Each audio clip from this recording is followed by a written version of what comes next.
तो supreme court से ज़्यादा अलग से कौन से एंगल से आपने अध्ययन कर लिया कि असंवैधानिक है? इतना यूनिक कोर्स करने के बाद आप एमपीपीएससी में क्यों आ रहे हैं?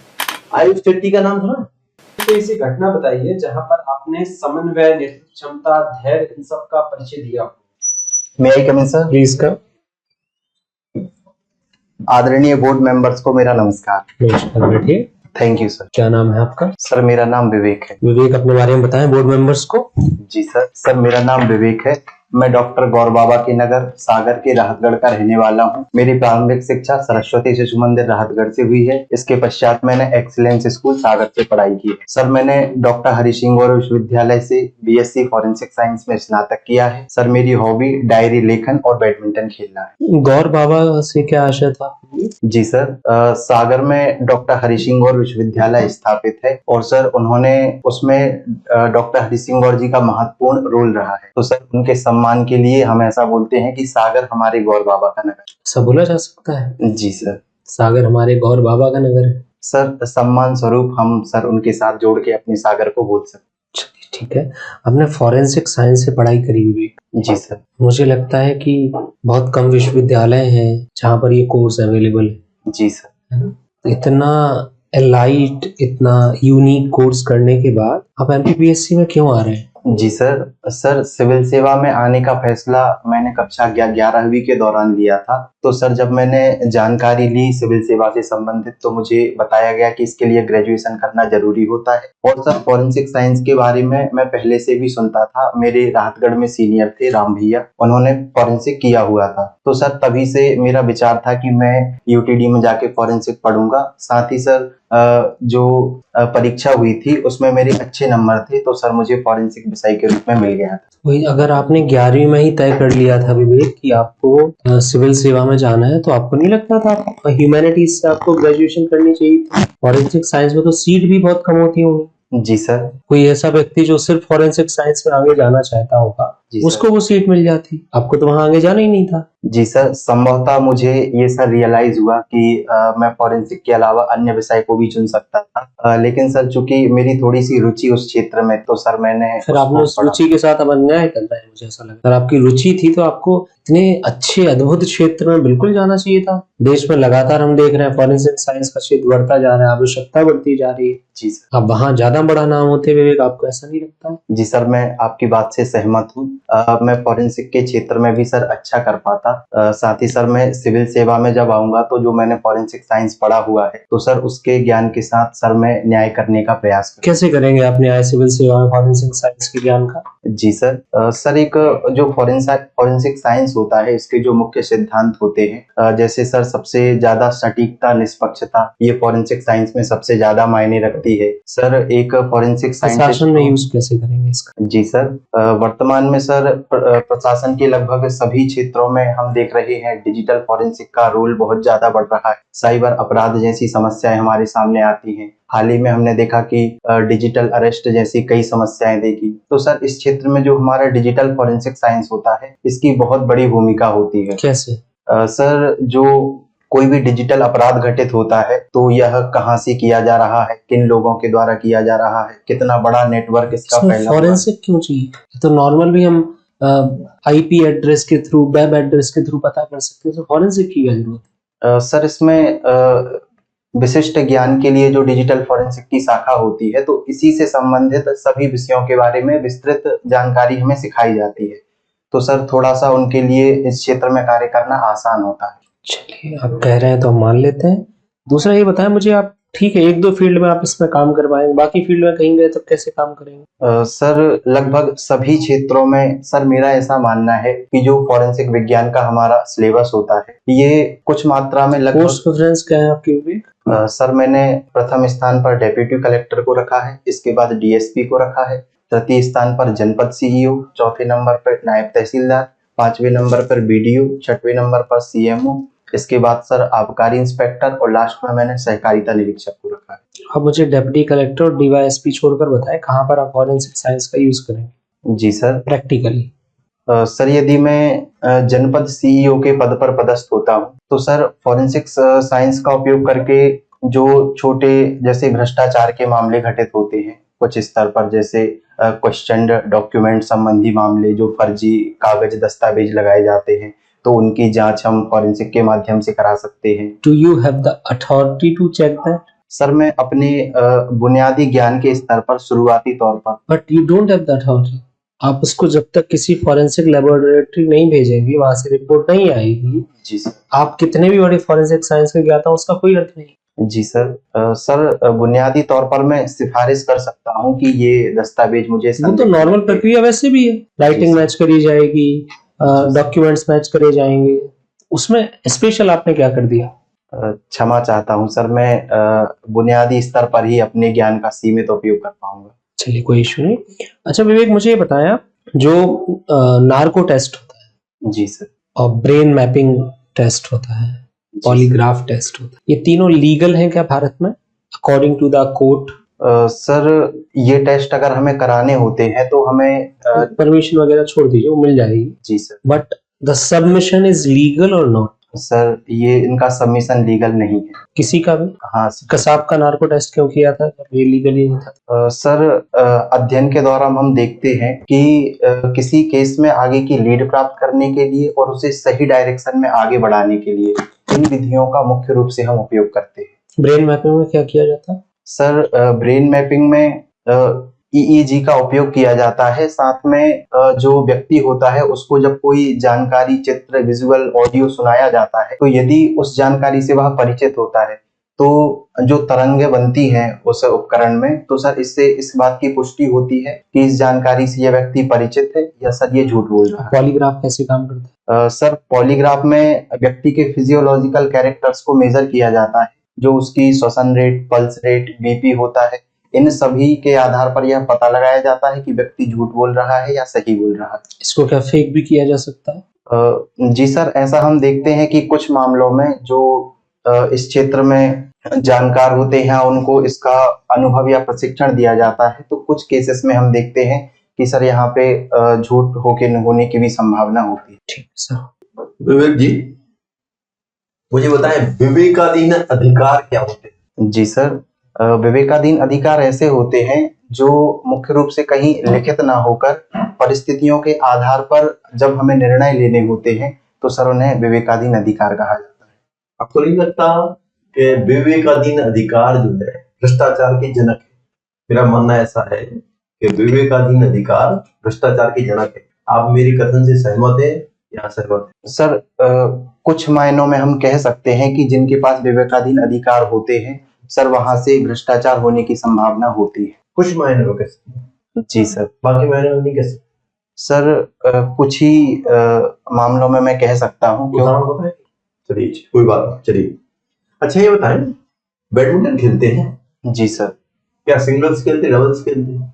सर हम दोस्तों के साथ ही खेलते हैं, घर के सामने जो प्लेग्राउंड बना हुआ है, तो मुख्य रूप से सिंगल्स ही हम खेलते हैं। सिंगल्स खेलते? जी सर। सिंगल्स में अगर सर्विस में साइड लॉबी जो है राइट है कि आउट है? साइड लॉबी समझते हैं? सर मैं क्षमा चाहता हूँ, इतना ज्यादा इसका व्यवहारिक नॉलेज मुझे नहीं है। अच्छा ये बताओ, फिजिक्स के विद्यार्थी हो, फिजिक्स रही है आपकी हायर सेकेंडरी में? जी सर। तो शटल कॉक है ना, उसकी जो फेदर होती है उसकी बैलेंसिंग जो है में फिजिक्स के किस नियम का उपयोग होता है? उनकी बैलेंसिंग की जाती है कि वो जो है एक तरफ नहीं गिरे, एक तरफ फेदर जो है भारी नहीं हो। देखिए पता है कैसे की जाती बैलेंसिंग? सर मैं क्षमा चाहता हूँ, अभी मैं इसको सोच नहीं पा रहा हूँ। अच्छा ये बताओ, शॉर्ट सर्विस क्या होती है? डबल टच क्या होता? छोड़ दो चलो। आयुष शेट्टी का नाम सुना? Sorry sir. अच्छा, आप फॉरेंसिक साइंस वाले विद्यार्थी हैं, तो मुझे ये बताएं, अभी अहमदाबाद की प्लेन दुर्घटना हुई और दुर्घटना में सब लोग मारे गए, एक छोड़ के। जी सर। अब उन सब में से 200 से ऊपर व्यक्तियों के DNA सैंपल जो है मैच कराए। जी सर। ठीक है, मैच हो गए। जी सर। तो DNA से मैच कराने के लिए कौन सा सैंपल लिया गया हो, किस पार्ट का सैंपल लिया गया हो? सर DNA सैंपल करने के लिए सबसे पहले ब्लड को प्राथमिकता दी जाती है। ब्लड में अरे उनमें तो जल के चारकोल हो गए, राख हो गए, ब्लड कहाँ रखा? वहां तो वो सब काले हो गए थे, ब्लड तो था ही। सर उनके बोन मैरो से मैं जितना सोच पा रहा हूँ कि उससे उन्होंने DNA टैपिंग की होगी। बोन मैरो से? जी सर। और बोन मैरो अगर ना मिले तो? सर उनके टीथ से की जा सकती है। टीथ में कौन सा पार्ट? टीथ की कैविटी में सर कुछ मसल्स होती हैं। मसल? टीथ की कैविटी में मसल चली सर? सर मैं उसका नाम याद नहीं कर पा रहा हूँ। नाम बताओ। चलो sorry छोड़ो। चलो अभी आपने खून की बात की, तो मुझे बताओ, अभी आर्टिफिशियल ब्लड बना है नया, जापान की खोज है, ह्यूमन ट्रायल भी कंप्लीट हो गए हैं और ब्लड ट्रांसफ्यूजन में भी उसका उपयोग है, जानकारी है आपको? सॉरी सर, इसकी मुझे जानकारी नहीं। विवेक, क्या अर्थ होता है विवेक का? सर विवेक का सामान्य अर्थ होता है विभेद करना। इसमें सही और गलत के मध्य अंतर किया जाता है। एक होता है ज्ञान, एक है बुद्धि, एक है विवेक। क्या तीनों एक है या तीनों में कुछ अंतर होता है? ज्ञान, बुद्धि, विवेक। जी सर, तीनों में अंतर होता है। जैसे सर जो हमारा ज्ञान होता है वो कोई विचार हो सकता है, किसी का मत हो सकता है। इसके साथ जो बुद्धि होती है सर, वो ज्ञान को जब तर्क वितर्क करने की, समझने की क्षमता हमें प्राप्त हो जाती है तो उसे हम बुद्धि कह सकते हैं। और सर जब उसको हम उपयोग करने की बारी आती है, उसको सही गलत के मध्य अंतर करना, तो उसे सर विवेक कहा जाता है। विवेक, उपयोग करना विवेक है। जी सही गलत। जी सर। अच्छा, आप सागर के रहने वाले हैं, तो विवेक सागर करके व्यक्ति है, सागर विवेक, इसका नाम सुना? जी सर। कौन? विवेक सागर जी हॉकी के खिलाड़ी हैं जो नर्मदापुरम जिले से संबंधित। और क्या इनकी उपलब्धि है? सर इन्होंने टोक्यो ओलंपिक और पेरिस ओलंपिक में कांस्य पदक टीम के साथ जीता हुआ है। अच्छा, कांस्य पदक जीता हुआ ओलंपिक में, ठीक है। जी सर। खो खो खेलना पसंद करते हैं आप? सर स्कूल के दौरान में खो खो खेलता था। कहते थे आपने कुछ राज्य स्तर पे, जिला संभाग स्तर पे खो खो प्रतियोगिता में प्रतिनिधित्व किया है? जी सर। खो खो में कितने खिलाड़ी होते हैं? खो खो में सर 12 खिलाड़ी होते हैं, जिनमें से 9 खिलाड़ी मैदान पर। 9 मैदान पे, तो 9 माना जाए कि 12? सर 9 खिलाड़ी मान सकते 9 हैं। खिलाड़ी, 9 खिलाड़ी जो खेलते हैं वो, ठीक है। खो खो ओलंपिक में शामिल है क्या? सर अभी नहीं है। क्यों शामिल नहीं है, और ओलंपिक में खेलों को शामिल होने का क्या मापदंड होता है? खो खो क्यों नहीं? सर इसके मापदंड की मुझे सर जानकारी नहीं है, लेकिन खो खो के शामिल ना होने का उद्देश्य ये कारण हो सकता है कि सर खो खो अभी कुछ ही देशों में खेला जाता है। मुख्य रूप से जो हमारे एशियाई देश हैं, भारत और इसके पड़ोसी देश, यहीं सर खो खो का प्रचलन है। डायरी लेखन करते हैं? जी डायरी सर। लेखन, तो डायरी लेखन किस समय करते हैं? रात को करेंगे, सुबह करेंगे, दोपहर करेंगे, किस समय करते हैं? सर सामान्य रूप से मैं रात के समय ही डायरी लिखता हूँ।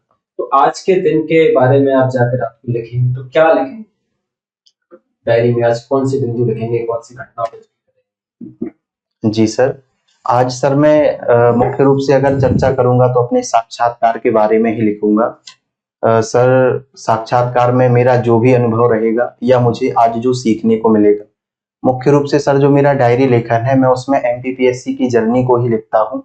तो सर आज मेरा जो विशेष साक्षात्कार को लेकर एमपीपीएससी की पूरी यात्रा को, जर्नी को लिखते हैं, ठीक है। जी सर। एमपीपीएससी में सिलेक्शन हो जाएगा तो यात्रा आपकी पूर्ण हो गई, तो जी क्या डायरी लेखन बंद कर देंगे? सर डायरी लेखन मैंने लॉकडाउन के समय इसी पर्पस को लेके प्रारंभ की थी। सर मैंने उसको एक टाइटल दिया हुआ है, मेरे हिस्से का सूरज। मेरे हिस्से का सूरज। जी सर। तो मुख्य रूप से अभी मेरा पर्पस डायरी लेखन को, मैं अपने एमपीपीएससी के अनुभवों को, साथ ही सर जो मेरा रूटीन होता है अपने टारगेट को प्राप्त करने के लिए, इसमें सर मैं अपनी डायरी का उपयोग करता हूँ। ये सरस्वती शिशु मंदिर से आपने पढ़ाई की? सरस्वती शिशु मंदिर का संबंध किसी एक संगठन से है? किससे? जी सर, सरस्वती शिशु मंदिर विद्या भारती के द्वारा संचालित किए जाते हैं और ये राष्ट्रीय स्वयंसेवक संघ की शिक्षा से संबंधित संस्था है। क्या राष्ट्रीय स्वयंसेवक संघ जो है, जो अपना 100 वर्ष मना रहा है, जी सर, ठीक है, इसका हिंदू राष्ट्र का एक कॉन्सेप्ट है, क्या है हिंदू राष्ट्र? सर जो आरएसएस का हिंदू राष्ट्र का कॉन्सेप्ट है, यह एक हिंदू संस्कृति को बढ़ावा देने के लिए है। क्या हिंदू संस्कृति का अर्थ क्या है? हिंदू का अर्थ, हिंदू संस्कृति का अर्थ? जी सर, हिंदू का यहाँ सामान्य अर्थ हम अपने कर्तव्यों से ले सकते हैं कि जो सनातन की एक बहुत बड़ी विचारधारा है, इसमें जो हमें कर्तव्य सिखाए गए हैं, जैसे सत्य, अहिंसा, माता पिता का सम्मान हिंदू करना। राष्ट्र की संकल्पना में मुसलमानों के लिए या जो क्रिश्चियंस हैं उनके लिए कोई स्थान है कि? जी सर, जो भी भारतीय संस्कृति का पालन करता है तो वो सभी सर हिंदू के अंतर्गत उनको हम रख सकते हैं। तो फिर क्या एक मांग और आ रही है इस समय कि प्रस्तावना से, जो हमारी संविधान की प्रस्तावना हमने पढ़ी, जी सर। इसमें 2 शब्द हैं, एक पंथ, एक सेक्युलर और दूसरा है सोशलिस्ट समाजवादी। जी सर। तो ये मांग है, शिवराज सिंह चौहान ने बोला, कृषि मंत्री ने, कि इन शब्दों को निकाल देना चाहिए। जी सर। तो क्या आप सहमत, निकालना चाहिए इन शब्दों को? सर इस विषय में मेरा ऐसा मानना है कि जब ये शब्द जोड़े गए थे तो उस समय पे सभी राजनीतिक दलों से विचार विमर्श नहीं किया गया था। संसद में अध्यादेश के माध्यम से इसको लाया गया था। तो सर इस पर एक विचार विमर्श किया जा सकता है सभी दलों के साथ, और अगर सर इन शब्दों को हटा भी दिया जाता है तो हमारे मूल संविधान पे सर इससे कोई विशेष अंतर हमें देखने को नहीं रोजगार, युवाओं को रोजगार देने का, मार्गदर्शन देने का काम करते हैं, रोजगार देने का आपने लिखा हुआ है इसमें। जी सर। कि मैं रोजगार देने में सहायता करता हूँ तो महिला युवाओं को। जी सर। तो एक प्रच्छन्न बेरोजगारी होती है। जी क्या सर। होती है प्रच्छन्न बेरोजगारी? सर ये मुख्य रूप से कृषि क्षेत्र में देखी जाती है। हम देखते हैं कि कामगार कुछ ना कुछ कार्यों में लगा होता है, लेकिन जब हम उसकी उत्पादकता देखते हैं तो कहीं ना कहीं सर हमें वो शून्य दिखाई देती है। ये आपने लिखा है नीचे कि आप व्यक्तित्व का विकास कर पाएंगे आप सिविल सेवा में आने के बाद, शासकीय सेवा में आने में। तो कैसे व्यक्तित्व का विकास कैसे करेंगे? आर्थिक विकास करेंगे? कौन सा विकास करेंगे सिविल सेवा में आने में? सर ये मैंने व्यक्तिगत अपने लिए लिखा हुआ है कि एक सुरक्षित आजीविका के साथ मैं अपने व्यक्तित्व को और ज्यादा बेहतर कर पाऊँ। कैसे व्यक्तित्व को कैसे परिभाषित करेंगे? क्या होता है व्यक्तित्व को कैसे? जी सर। किसी व्यक्ति की कोई सोच विचार और उसका जो व्यवहार होता है उससे जो व्यक्ति की छवि बनती है उसी को सर हम व्यक्तित्व कहते हैं। सर जब मैं प्रशासन में कार्य करूंगा तो जनता के साथ तो सरकारी नौकरी क्या सुरक्षित आजीविका है? सर मेरा ऐसा मानना है कि शासकीय सेवा में जब हम जाते हैं तो यह एक सुरक्षित रोजगार के रूप में ही होता है। हम कल को पता नहीं होता, कल सस्पेंड हो जाए आदमी, जो काम नहीं किया उसके लिए भी दोषी ठहरा दिया जाए, तो सुरक्षित आजीविका कैसे होगी? सर मेरा प्रयास रहेगा कि मैं अपने कर्तव्यों को अच्छे से निर्वहन करूंगा ताकि ऐसी कोई समस्या मुझे सर ना फेस करनी पड़े। आपने लिखा है कि मैं समन्वय, नेतृत्व क्षमता, धैर्य, आत्मविश्लेषण का गुण आपके अंदर है। ठीक है, तो आत्मविश्लेषण शब्द जो है इसमें आत्मा लिखा हुआ, आत्मा। जी सर। इससे बनता आत्मा। आप मानते हैं आत्मा होती है? जी सर। ठीक है, कौन कौन से विचारक हैं, कौन कौन से दार्शनिक है जो आत्मा को मानते हैं भारतीय संदर्भ? जी सर। शंकराचार्य जी आत्मा को मानते हैं। उनका ऐसा मानना है कि जो हमारी आत्मा है वही एक ब्रह्म का स्वरूप है जो हमारे अंदर रहती है। आत्मा ब्रह्म का स्वरूप। जी सर। और कौन नहीं मानता है? क्या बौद्ध दर्शन में आत्मा को माना जाता है? नहीं सर, बौद्ध धर्म नित्य आत्मा को नहीं मानता है। वह सर बोलता है कि जो आत्मा है यह नित्य ना होकर एक दीपक के लौ के समान होती है जो निरंतर एक क्या सिद्धांत है बौद्ध दर्शन का आत्मा को लेकर? क्या नाम है उसका? सर अनात्मवाद का सिद्धांत, या सर इसको क्षणिकवाद का सिद्धांत। क्षणिकवाद। जी सर उनका ऐसा कहना है कि कोई भी घटना या कोई भी वस्तु नियत नहीं निरंतर नहीं चलती है, ये लगातार एक क्षणिक रूप में होती है। सर इसको नदी के उदाहरण के माध्यम से उन्होंने समझाया। जीवन की कोई ऐसी घटना बताइए जहां पर आपने समन्वय, नेतृत्व क्षमता, धैर्य इन सब का परिचय दिया हो। कोई भी घटना बताइए जीवन में आपकी। जी सर। जी सर। सर सरस्वती शिशु मंदिर में नवी कक्षा में मैंने वार्षिकोत्सव का आयोजन कराया था, तो सर इसकी संपूर्ण जिम्मेदारी मुझे सौंपी गई थी। तो सर उसमें उस टीम का मैंने नेतृत्व किया था, साथ ही सभी कक्षाओं के साथ सभी बच्चों के साथ समन्वय स्थापित करना, और सर अपनी ही गलतियों से धीरे धीरे सीखकर उसकी मैंने तैयारी करी, और सर अंत में मैंने उसका सफल आयोजन कराया। विवेक जी सर। अभी आप हिंदू धर्म की चर्चा कर रहे थे, एक बार वो परिभाषित करें जरा, क्या है हिंदू? जी सर। हिंदू शब्द के सर कई अर्थ होते हैं। पहला अर्थ हम भौगोलिक संदर्भ में लेते हैं कि जो सिंधु नदी के नीचे का हिस्सा होता है इसे हिंदू कहा जाता है। दूसरा सर हिंदू को हम हिंदू धर्म को हम एक कर्तव्य के रूप में भी परिभाषित करते हैं कि हिंदू क्षेत्र में व्यक्ति जो रहते हैं जो उनकी कर्तव्य। क्या ये धर्म नहीं है? सर इसे एक धर्म के रूप में भी परिभाषित किया जाता है कि हम एक वर्तमान कानूनी रूप में क्या मानेंगे हम? सर वर्तमान कानूनी रूप में इसे धर्म के रूप में माना जाता है। धर्म के रूप में माना जाता है। जी सर। क्योंकि हम जब फॉर्म डालते हैं तो उसमें रिलीजन वाला कॉलम होता है, इसमें हिंदू लिखते हैं। जी सर। अब जब हिंदू राष्ट्र की बात होगी तो वो किसकी बात होगी? सर हमें ऐसा प्रतीत होता है कि हम हिंदू राष्ट्र को धर्म के आधार पर बनाना चाहते हैं। प्रतीत क्यों? जब कानूनी रूप से हिंदू है और कोई व्यक्ति कह रहा है कि हिंदू राष्ट्र बनाया जाए, तो फिर जो धर्म के रूप में हिंदू को परिभाषित किया गया कानूनी रूप से मान्यता है जी उसको, उसी की बात होगी। ये तो एक आर्टिफिशियली हम डिजाइन करते हैं कि चूंकि हमें हिंदू राष्ट्र बनाना है, तो उसको कैसे जस्टिफाई करेंगे? तो हम कह देंगे कि ये जीवन पद्धति है, इसलिए हम उस जीवन पद्धति को हिंदू मानते हैं। जी सर। आपको नहीं लगता ऐसा? ये केवल एक घुमाने वाली व्यवस्था है बस की। सर ऐसा कहा जा सकता है, लेकिन यदि हम लोगों को सही मायनों में इसके अर्थ से अवगत कराएंगे तो सर धर्म से बड़ी हमारी हिंदू संस्कृति है जो कई सदियों से चली आ रही है, तो उसी को हम आधार मानकर भारत को हिंदू राष्ट्र का दर्जा देने की बात करते हैं। हमारे संविधान में किस संस्कृति का उल्लेख? सनातन संस्कृति का या सामाजिक संस्कृति का? सर सामाजिक संस्कृति का उल्लेख मिलता फिर आप सनातन जो परंपराएं हैं, जो हमेशा से चली आ रही है संस्कृति, उसका उल्लेख क्यों करना चाहते हैं? सामाजिक संस्कृति का क्यों नहीं? हमारे संविधान में लिखा हुआ है सामाजिक संस्कृति का अनुरक्षण करेंगे हम, तो उसी के अनुसार हमें चलना चाहिए। फिर हिंदू संस्कृति, हिंदू जीवन पद्धति पे जोर क्यों है इतना? चूंकि सर सनातन सबसे पुरानी हमारी संस्कृति है, तो पुरानी होने से अच्छी होती है? सर उसके जो मान्यताएं विचारधाराएं हैं सर, जितनी भी मैंने अभी तक सुनी हुई है, तो सर मुझे लगता है कि ये बहुत अच्छी है। और सर कौन हमें कौन सी अच्छी लगती है आपको? जैसे सर वसुधैव कुटुंबकम, वसुधैव कुटुंबकम का मतलब क्या होता है? कि सारा विश्व ही हमारा परिवार। तो हमारे पड़ोसियों से संबंध खराब क्यों है? सर ये तात्कालिक संबंध हमारे अभी खराब चल रहे हैं सर। हम आने वाले 1600 साल में सुधारेंगे इनको? सर निरंतर हम बात चल रही है हमारे देश की पॉलिसी भी है कि पड़ोसी हमारे लिए पहले स्थान पर। लेकिन जितने भी पड़ोसियों से हमारे अच्छे संबंध थे वो खराब हो गए। वसुधैव कुटुंबकम, ठीक है, चलिए और बताइए।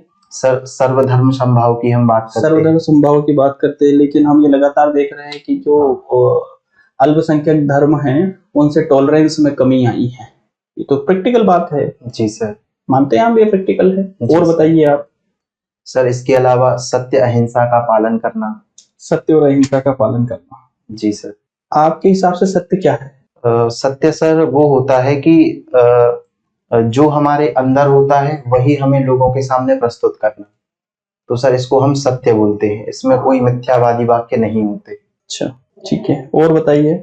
सर इसके अलावा अपने कर्तव्यों पर जोर देना, अपने माता पिता अपने गुरुओं की सेवा सम्मान करना, और सर अपने राष्ट्र के प्रति भक्ति प्रदर्शित करना। तो सर ये सभी गुण हम इसके अंदर रख सकते। ठीक है। सरस्वती शिशु मंदिर का जिक्र हुआ था। जी सर। मध्य प्रदेश शासन के द्वारा सरस्वती शिशु मंदिर को बहुत ही कम कीमतों पर भूमि उपलब्ध कराई। आपको पता है, इसकी जानकारी है आपको? क्षमा चाहता हूँ सर, मैं इस जानकारी संदर्भ आपको में। जी सर। उपलब्ध कराई जाती है। शिक्षण संस्था है, जी सर। शिक्षा उपलब्ध कराते हैं, जी सरकार के करिकुलम के हिसाब से उपलब्ध कराते हैं। जी सर। और अन्य जो शिक्षण संस्थाएं हैं, जैसे कॉन्वेंट स्कूल का नाम आपने सुना होगा, जी जैन सर। गुरुकुल का नाम आपने सुना होगा, जी सर। इनको क्यों नहीं उपलब्ध कराई जाती? सरस्वती शिशु मंदिर को ही क्यों? सर मैं सरस्वती शिशु मंदिर का विद्यार्थी रहा हूं, तो सर मैंने ये अनुभव किया है कि सरस्वती शिशु मंदिर की फीस बहुत कम होती है। सर वहाँ जो आचार्य दीदियां शिक्षण का कार्य करते हैं उनकी सैलरी भी बहुत कम होती है। तो सर कहीं ना कहीं हम देख सकते हैं कि शिक्षा के साथ सर समाज सेवा में भी सरस्वती शिशु मंदिर की बहुत बड़ी भूमिका है। तो सर विशेष रूप से कोई सरस्वती शिशु मंदिर में लाभ की व्यवसाय नहीं होते हैं। तो सर मेरा ऐसा मानना है कि सरकार के द्वारा भी विशेष अनुदान पे उन्हें भूमि दे दी जाती है। दे दी जाती, तो बाकी को क्यों नहीं, मैं ये पूछ रहा हूँ। बाकी विद्यालयों में सर हम क्या ऐसा है कि जो वर्तमान सरकार है वो ऐसे संगठनों का समर्थन प्राप्त करती हैं जिन संगठनों का हस्तक्षेप सरस्वती शिशु मंदिर में है, तो उनके प्रभाव स्वरूप ये दी जाती है? सर ऐसा क्यों ना माने हम? सर मेरा ऐसा मानना है कि सरस्वती मंदिर लगभग कांग्रेस सरकार के समय में भी रहे हैं और पहले ही इनकी स्थापना हो चुकी है। तो सर मुझे लगता है कि सभी सरकारों के द्वारा ही इनको सर विशेष समर्थन प्रदान किया गया है। आपको लगता है ऐसा? अच्छा मुझे बताइए, आपने अभी जिक्र किया था कि सरस्वती शिशु मंदिर जो है वो विद्या भारती के द्वारा संचालित होते हैं, जो आरएसएस से संबंध रखती है। जी सर। आप सरस्वती शिशु मंदिर में कितने वर्ष पढ़े हैं? सर मैं 10 वर्ष पढ़ा। 10 वर्ष पढ़े। आपने ऐसे कौन कौन से घटनाक्रम देखे हैं, कैसे कौन कौन से कार्य या कार्यशैलियां देखी है जिससे सरस्वती शिशु मंदिर को हम आरएसएस से जोड़ सकते हैं? जी सर, सरस्वती शिशु मंदिर में राष्ट्रभक्ति और देशभक्ति की हमें शिक्षा दी जाती है। और बाकी स्कूलों में नहीं होती है? सर अन्य स्कूलों में भी होती है, लेकिन सर मैंने आपको कहा कि आरएसएस से किस रूप में जोड़ सकते हैं, ये बताइए। ऐसे कौन कौन सी चीजें हैं जो आरएसएस की मान्यता है और वो आपको यहाँ पर भी दिखाई देती है? जी सर राष्ट्रभक्ति देशभक्ति संबंधी हमें भाव दिए जाते हैं, गीतों के माध्यम से उनकी जयंतियां मनाई जाती हैं। सर हम कितनी खिचड़ी जयंती है? सर जो हमारे स्वतंत्रता आंदोलन के प्रमुख नायक रहे हैं। हर जगह किया जाता है। जी सर। शिशु मंदिर और आरएसएस में क्या समानता है वो पूछ रहे, वो बताओ। सर भारतीय संस्कृति का संरक्षण करना, सर समाज सेवा का भाव सिखाना, साथ ही सर हमें राष्ट्रभक्ति का ज्ञान दे। आपातकाल देश में कब लगा? सर देश में 3 बार आपातकाल लगाया गया था। पहली बार सर चीनी आक्रमण के समय, उसके बाद चीन ने जब अरुणाचल प्रदेश पर सर आक्रमण किया था उस समय, और इंदिरा अरुणाचल प्रदेश पर आक्रमण किया था। सर नेफा क्षेत्र पर आक्रमण किया था। कब लगाया गया था? सर पहला 1962 में लगाया गया था। सर एक मैं याद नहीं कर पा रहा हूँ, और अंत सर इंदिरा गांधी जी के समय 1975 में लगाया गया था। 1975 में लगाया गया था। जी सर। 1975 में जो आपातकाल लगाया गया था वो संवैधानिक था या असंवैधानिक? सर उसका जितना मैंने अध्ययन किया है सर, जो उनके द्वारा आपातकाल लगाया गया था सर उसको असंवैधानिक ही कहा जाता है। असंवैधानिक ही कहा जाता है। जी सर। सुप्रीम कोर्ट ने रिव्यू किया और रिव्यू करके ये बताया कि असंवैधानिक नहीं है। तो सुप्रीम कोर्ट से ज्यादा अलग से कौन से एंगल से आपने अध्ययन कर लिया कि असंवैधानिक, और असंवैधानिक कहने के पीछे आधार क्या है आपने जो अध्ययन किया उसके? सर क्योंकि उस आपातकाल को लगाने के पीछे जो परिस्थितियां बताई गई थी सर, कहीं ना कहीं ऐसा हमने देखा है कि अपनी सत्ता को आगे बढ़ाने के लिए आपातकाल लगाया गया। या आप एक परिभाषा अज्यूम किए हुए हैं, कहीं से आपने इसको ग्रेप किया है?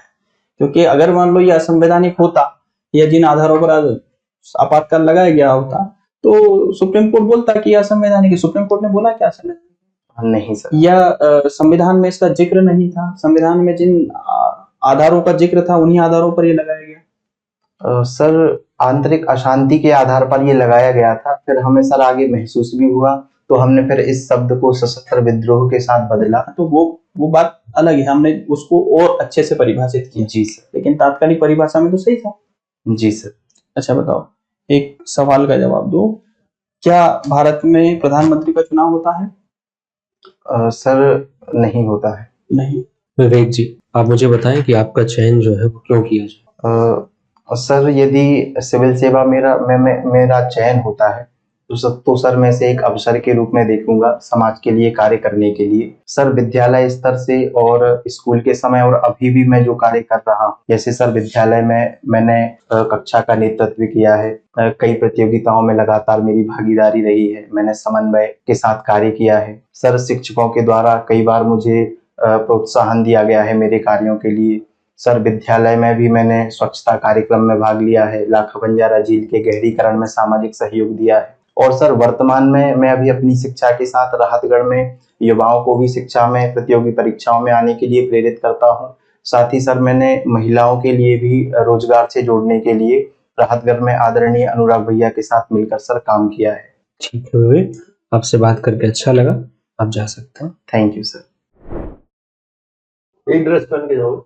नहीं सर, वो ड्राई क्लीन के लिए डला हुआ है, सूट है कंप्लीट। देखो अभी जैसे लास्ट में आपसे पूछा कि क्यों आपका चयन किया जाए, तो निबंध जैसा क्यों पढ़ रहे थे, जैसे रट रहा है जो भी आपको आया ना वैसा का वैसा आप जो है वो अनुराग भैया और ये वो आप टू द पॉइंट जो है बात करते हो भाई। जी सर। जो मुद्दे की बात है कि जैसे आपने अच्छी चीज बताई थी कि आप में जो है नेतृत्व क्षमता है, आपने इस तरह से आपके उत्तर में भी बताई थी आपने कि इस तरह से जो है मैं, तो जो गुण हो उन गुणों की बात करो, फिर उसके बारे में अगर पूछा जाए तो डिटेल में करो, टू द पॉइंट बात करो, लंबी बात नहीं करते सर। सीधा गुणों के बारे में सीधे सीधे सीधे पॉइंट की उत्तर दो, लंबी बात नहीं करनी, ठीक है।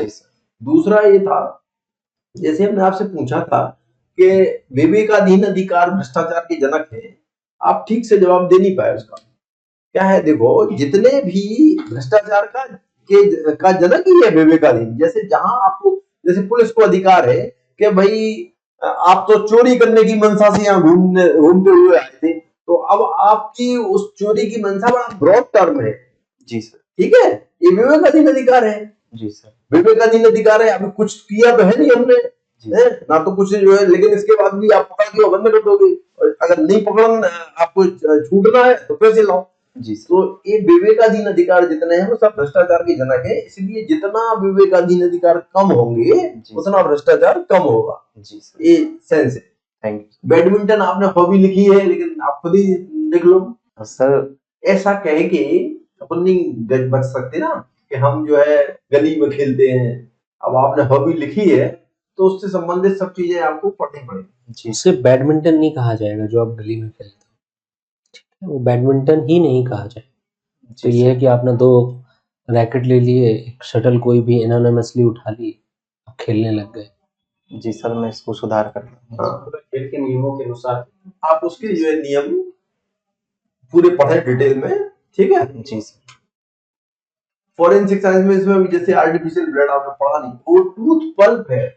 मसल कहाँ से आ गई? टूथ में मसल नहीं होती। मसल के लिए तो बोन चाहिए, फेदर चाहिए। सर वो पल्प शब्द में याद नहीं कर पा रहा था। बाकी ठीक था, कोई नहीं। विवेक, कौन सा इंटरव्यू है? सर ये मेरा 4th इंटरव्यू है। 4th इंटरव्यू है विवेक आपका? जी सर। आपने ये जो फॉर्म भरा, आपने सलाह ली किसी से कि आप खुद से भरा? क्या इतना लंबा कचरा भरा है 5 में 6 में? सर अभी तो मैंने अपने अनुभव के आधार पर ही भरा था इसको। विवेक, मुझे ऐसा लगता है कि आपने बहुत एक्सेजरेट कर दिया है उसको। जी सर। इतनी आवश्यकता है नहीं। जी सर। और बजाय ये हम बताने की कि हम 4थे स्थान पर आए हैं, हम युवाओं को रोजगार व प्रतियोगी परीक्षा संबंधी मार्गदर्शन देते हैं, इन सब का कोई विशेष अर्थ नहीं निकलेगा, उल्टा और फंसोगे। जी सर। ठीक है, तो उसको वहां से हटा दो विवेक। मेरा मतलब ये व्यक्तिगत सुझाव है, अंतिम निर्णय ऑब्वियसली आपका ही होगा। जी सर। क्लियर? और दूसरा क्या होता है कि एक तो हमें बिल्कुल straightforward to the point जवाब देना है। जी सर। कोई इधर उधर नहीं घूमना है, सीधा नाक की सीध में पकड़ना है, जवाब देना है, ना कि इधर जाना है ना उधर जाना है। दूसरा, जब भी हम आंसर करें ना, वो थोड़े से लॉजिकल हो और प्रैक्टिकल हो। जैसे आपने लिखा सुरक्षित आजीविका, जो बोर्ड में वहां कोई भी सरकारी आदमी होगा, सरकारी नौकरी सबसे असुरक्षित और सबसे सॉफ्ट टारगेट है। एक पत्रकार चाहे तो कल के दिन आपकी नौकरी ले लेगा सवेरे सवेरे। आप खुद बताओ, आपके सागर में पिछले साल हादसा हुआ था, वो शाहगढ़ में दीवार ढह गई थी। जी सर। उसमें एसडीएम की गलती थी कोई? एसडीएम थोड़ी दहाने गया था कि उसने पटक दी। कलेक्टर की गलती थी कोई? नहीं सर। एसपी की गलती थी कोई? तीनों हटा दिए गए थे। जी सर। जबकि एसपी तो अमेरिका में थे उस समय, उनकी तो और गलती नहीं हो सकती, वो छुट्टी पे थे बेचारे, तब भी जो है हटा दिए गए थे। जी सर। तो कैसे तय करोगे? तो प्रैक्टिकली हम चीजों को करें, वो एक ज्यादा सही तरीका है। एक और मेरा विवेक आपसे, जो आपको जिस पे अच्छे से काम करना, वो आपका आई कांटेक्ट। जी सर। आप नीचे देखते हो, फिर सामने वाला जब सवाल करता है आप जवाब दूसरे को देते हो। जी सर। आप ऐसा नहीं करोगे। अगर मैं आपसे सवाल कर रहा हूँ, आप मुझे जवाब करेंगे, in a little bit of time you can just move your eyes, but not always, not regularly, not continuously। आप वो करेंगे तो फिर इससे वो खराब इंप्रेशन का क्रिएट होता है। जी सर। समझ रहे हो? जी सर। बाकी पर्सनैलिटी वाइज कोई इश्यू नहीं, अच्छे हो, डैशिंग हो, सब कुछ बढ़िया है, सूट पहनोगे और डैशिंग लगोगे, ठीक है। अब पॉलिटिकली आंसर करेक्ट नहीं है तुम्हारे। पॉलिटिकली जैसे मान लो आपातकाल, ये हमें, ये तो पूरी तरह से पॉलिटिकली मोटिव वो फैक्ट भी गलत था। आप कैसे कह रहे हो अरुणाचल कि- प्रदेश वाला जो था। हाँ नहीं, पर जैसे आपातकाल आपने कह दिया असंवैधानिक, तो मैं ट्रिकी तो पूछा मैंने, संवैधानिक असंवैधानिक कैसे कह दिया? असंवैधानिक असंवैधानिक होता तो जितने भी लोग लगाने वाले थे सब अंदर हो जाते। हुआ तक सुप्रीम कोर्ट ने बोला संवैधानिक है, ठीक है। सरस्वती शिशु मंदिर को आरएसएस से क्यों जोड़ रहे हो? सरस्वती शिशु मंदिर विशुद्ध रूप से स्कूल है सर। मैंने वहां पर, चूंकि मध्य प्रदेश माध्यमिक शिक्षा मंडल द्वारा जो करिकुलम था, उसी करिकुलम के अनुसार वहां एजुकेशन दी जाती है। आरएसएस की विचारधारा अलग है।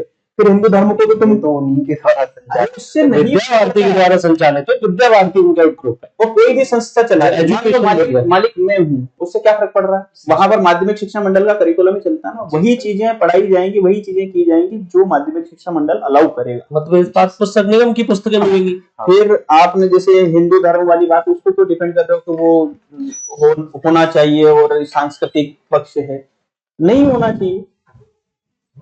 बहुत सारी आप थोड़ा सा ना तो एक काम करो, आप अपना वीडियो देखना, जी सर। ठीक है, जी। उसके बाद आपको चीजें और रियलाइज होंगी, क्योंकि आपके पास समय है 10 दिन। और तुम्हें पता है कि कितने एक्सीडेंट कर रहे हो तुम, इतनी बार से लगातार हमारा और ये जो negative एक और चीज जो सर ने भी बोला, बीच में ये जो नाम आपने लिए, वो राम भैया थे, फिर एक आदित्य भैया ये भैया जैसे कोई जो है बड़ा नेता बोल रहा हो, खास के लिए बड़े-बड़े नेताओं का नाम बता रहा हूँ। तो उसकी आवश्यकता नहीं है, ठीक है ना? तो इस पे काम कर लो। अगर तो गौर आपको और कोई डिस्कस करना हो तो शाम को ऑफिस में आके कर लेना। बाबा